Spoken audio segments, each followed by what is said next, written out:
on the saga. Maybe I should just stop now. I don't like putting my guys at risk for bullshit.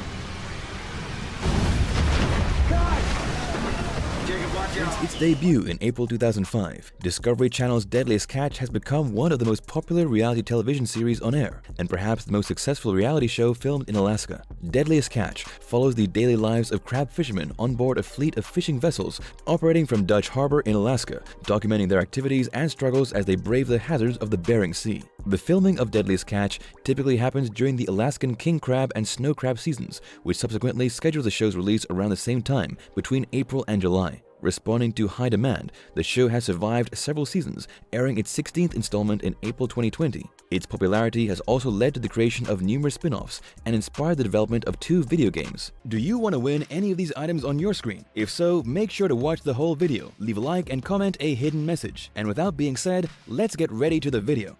As the show's name suggests, there are many dangers associated with the crab fishing industry, and many consider it to be one of the most dangerous occupations in the world. In fact, the American Bureau of Labor Statistics has ranked commercial fishing as the occupation with the highest fatality rate. Statistically, the fatality rate averages 142 deaths per 100,000 fishermen, which is 75% higher than that of most other occupations, making a career in commercial fishing more dangerous than occupations in aviation and logging, for example. However, the commercial crab fishing industry is considered the most dangerous. Crab fishing might provide lucrative rewards, but to attain success, the vessel and the crews have to overcome almost overwhelming odds and many hazards. The Bering Sea holds many dangers, but especially so during the crab seasons. Some of the hazards include rogue waves, cold winds, and ice formations, and as such, it's no surprise that the leading cause of death among crab fishermen are drowning and hypothermia. These conditions, coupled with the fact that they work with heavy equipment on rocking boats, mean that the injury expectations among crews are always high. Even with the Coast Guard readily available for rescue missions, the isolated distance so far into the sea further increases the fatality risk of any injuries. But either way, the show earns its name. Considering the odds against them, it comes as no surprise that the Deadliest Catch has captured not only the injuries and close calls on film, but also the unfortunate deaths of crewmates. In remembrance of the lives lost during the voyages of the vessels featured on Deadliest Catch, we will uncover the mysteries of the bravery and relive the unfortunate events that cost more than they should. The most noteworthy tragedy that happened on Deadliest Catch would perhaps be the death of skipper Phil Harris back in 2010. Many viewers might remember the incident, since most of what occurred before Phil's untimely passing was filmed. The incident in question happened during the filming of the 6th season, which would unfortunately become the last season Captain Harris appeared on Deadliest Catch. On the 29th of January, while offloading their latest haul of snow crabs at St. Paul Island, Captain Harris retired to his stateroom, complaining about pain and exhaustion. After taking pain medication, he collapsed, and one of Cornelia Marie's engineers, Steve Ward, discovered the captain. Although conscious, Harris could not use the left side of his body and was in critical condition.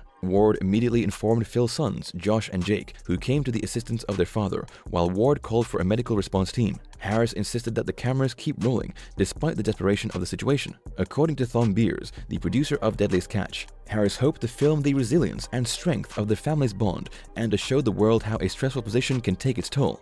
Beers honored the captain's wish and continued to film as a helicopter airlifted Phil to the nearest hospital in Anchorage, Alaska. Thom later revealed that Phil had suffered a stroke and doctors attempted to save his life by performing a cranial surgery to relieve the building pressure on his brain. But after spending 11 days in intensive care, Captain Harris succumbed to the resulting complications. Following the untimely demise of Captain Phil Harris, Tony Lara took over as skipper of the Cornelia Marie, though only featured for the duration of the snow crab segment of the 7th season, as sadly, at the age of 50, Lara passed away in Sturgis, South Dakota. Fortunately, viewers didn't have to endure watching the death of yet another skipper on the same vessel, as Lara departed during the off-season. While enjoying time away from the dangers of the Bering Sea, Tony attended a motorcycle rally in South Dakota, where Deadliest Catch's producers later revealed that he suffered a fatal heart attack. When news of Captain Lara's untimely death broke, fans took to social media, expressing their sorrow and sending the remaining Lara family members their condolences. Despite his short appearance on the show, Captain Lara left a lasting impression on fans, and as such, lives on in memory. Although unrelated to the show, the disconcerting tragedy about the death of Dr. Keith Anderson might nonetheless receive honorary mention, since the events of his passing played out on screen.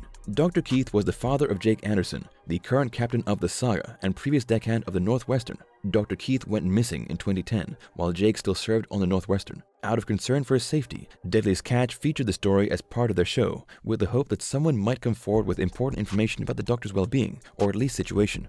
During 43 years of marriage, Keith had never spent a night away from his family, leading his closest kin to believe that he hadn't disappeared voluntarily. The initial police investigation was in vain, as they only discovered Dr. Keith's abandoned pickup truck in a rural area of Washington state. Police also located his personal belongings, which included his cellular phone, outside the family home.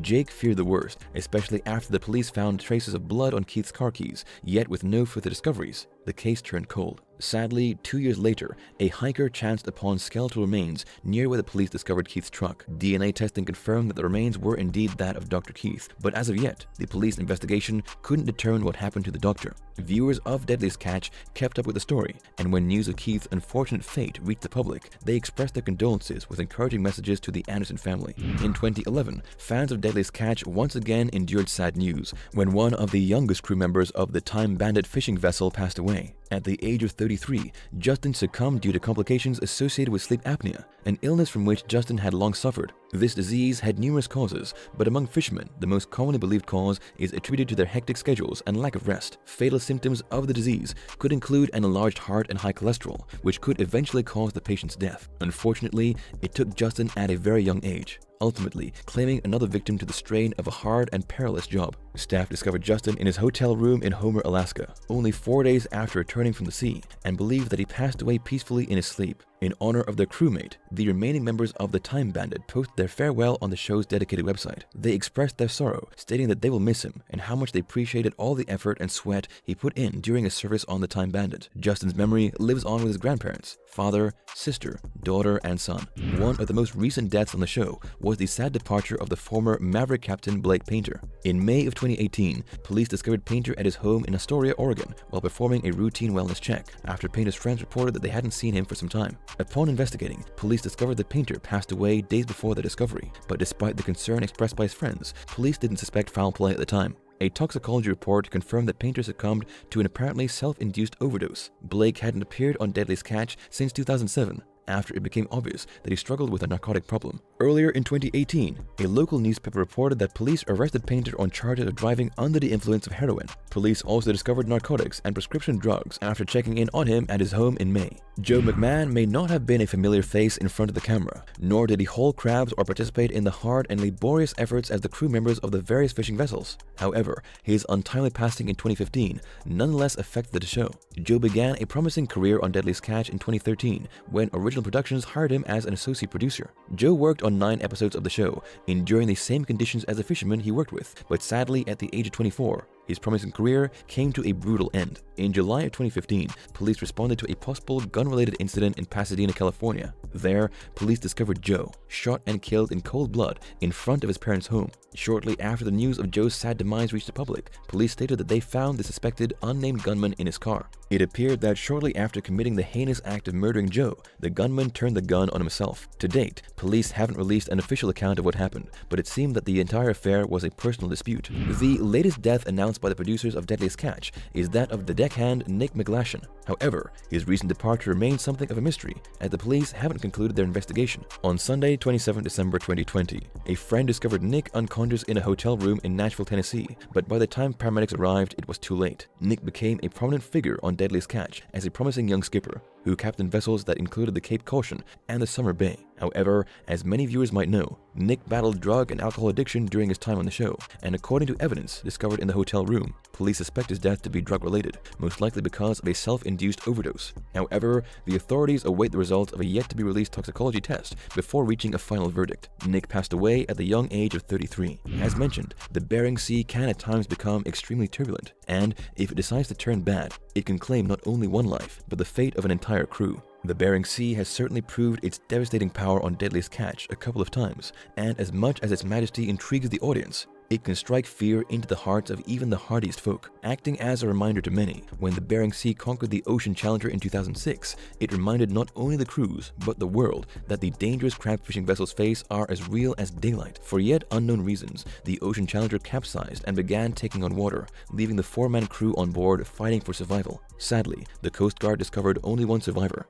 28-year-old Kevin Farrell, who managed to get a survival suit on in time. The skipper, David Cowboy Hasselquist, and deckhand Walter Foster didn't survive. The Coast Guard eventually recovered their bodies. However, the fourth member Kodiak has never been found, but is presumed dead. The Coast Guard's rescue efforts featured in 2 episodes of the 3rd season, aptly named A Tragic Beginning and The Unforgiving Sea. The tragic fate of the Ocean Challenger would, however, dwarf in comparison to the tragedy that awaited the Dutch harbor fleet during the 2017 crab fishing season, an event that provided Deadliest Catch with the most dramatic and saddest time in the show's history. During the early snow crab season, the Bering Sea claimed the fishing vessel Destination, which sank for unknown reasons, and took the lives of the entire crew on board. The season 13 episode Lost at Sea documented the investigation led by the Coast Guard. Only a few buoys and oil spillage was found, indicating that the vessel had sunk. The crew on board, which consisted of the captain Jeff Hathaway and deckhands Charles Glenn Jones, Larry O'Grady, Raymond Vinsler, Derek Siebold, and Kai Hammock, were presumed dead. Their bodies were never found, although a more comprehensive search later discovered the vessel in 250 feet, 75 meters of water.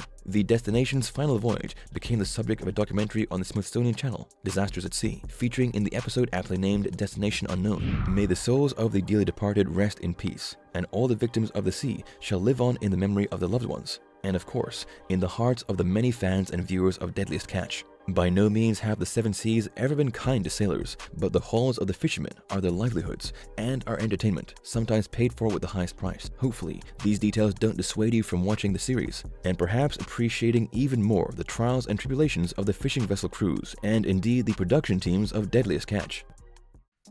Thank you for spending some time with us. Make sure to like and subscribe so you never miss another video. We also handpick these videos which we recommend you watch next. You can talk to us on all social medias or ask a question in the comments below. Thank you for being with us, and we'll see you back tomorrow.